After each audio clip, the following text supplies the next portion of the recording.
here with Guardian Fleet Safety. I'm out in the back of the new shop here. Still about a month out and she should be ready to rock and roll. And just wanted to check out this 2021 Pursuit Durango we just finished today. So let's check it out. All right. First off, I apologize if there's any construction noises in the back. There is a full crew working on the new shop today. But this year is a 2021 Dodge Durango Pursuit for Rowlett, North Dakota City Police. And what we got here is the Satina PB400 with the PB10 and PB9 pit wrap and headlight loop. And we got some sound off signal N-Force lights in there. You'll see two of the lights are not lighting up. That is because those are amber. So when they are in level 1 in North Dakota, it goes to amber for what they call community caretaker. It's a North Dakota, South Dakota thing. Got the factory wigwags going on there.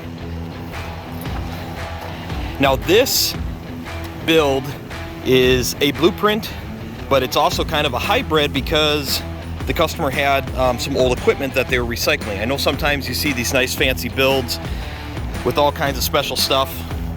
But we also do a lot of swap over stuff where we're recycling customers' equipment and making it work. So the siren speakers, the light bar, and some of the lights I'll show you in the back here were provided by the customer. We have our sound off signal dual color intersectors under the mirror. Then we have a single color Wheel and Liberty 2 low current bar. And those graphics are pretty nice. Thanks to our friends down at Advanced Graphics down in the Twin Cities. They do really good work. We have some reused wheel and ions from their old squad in the cargo window. This is drive level 3, so the blueprint system is still flashing. So we have our taillight flasher. We have some Whelen Vertexes in the brake housing, some TIR3s on a license plate bracket, and then we have some old sound off signal Predator lights on the rear bumper there.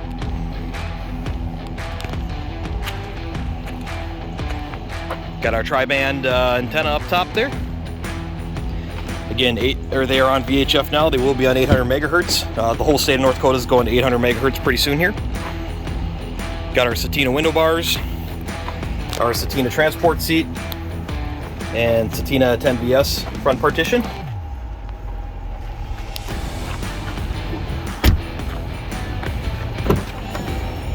Okay, when I open the door there, it's going to put the vehicle into essentially the safe park mode. That's not an option that we did. That's something that Dodge does automatic, or that comes with the vehicle, or whatever you want to say. So you can see once it goes into park, that's what you get. Obviously, the light bar, we're only able to do so much.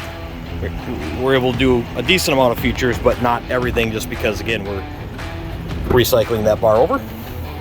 Here's the cabin. We got a custom Golden Eagle 2. First radar I ever had when I was a cop. Good stuff. Got our Gamber Johnson docking station, Gamber Johnson center console, printer armrest, Satina dual weapons rack. So you can see everything. That's a controller set up. Okay, let's check out the back here.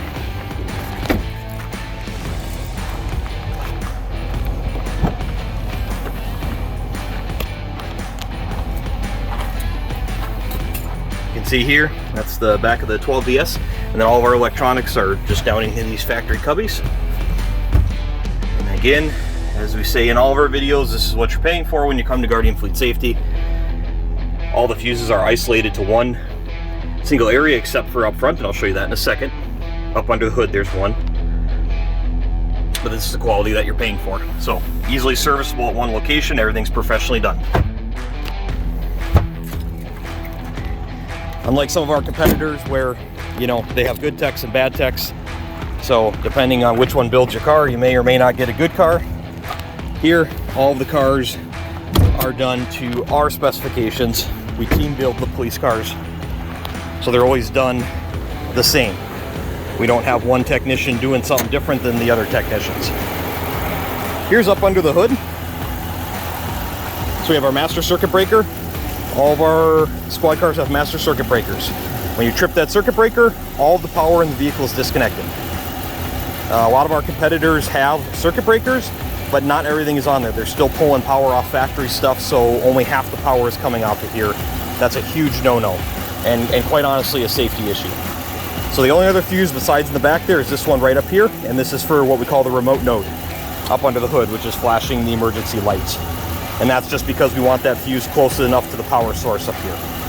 So you can see everything's wrapped in Tessa tape, which is the same stuff that the factory wiring is wrapped in. So it's high temperature. It's way better than the wire loom, even the engine wire loom. This stuff will hold up a lot better, and it just looks clean and professional. Obviously we have our warning stickers we put on and say, hey, trip the circuit breaker if you're going to jump start the car. But also this car should never need to be jump started. All of our installations are well thought out. We don't have power draws. All the vehicles are tested for power draws. So you should never have a dead battery in any of our vehicles. And if we do, then, you know, that might be something we need to look into. So thanks for checking this out. We're going to get this delivered out to North Dakota. And yeah, thanks for watching. See you guys next time. Be safe.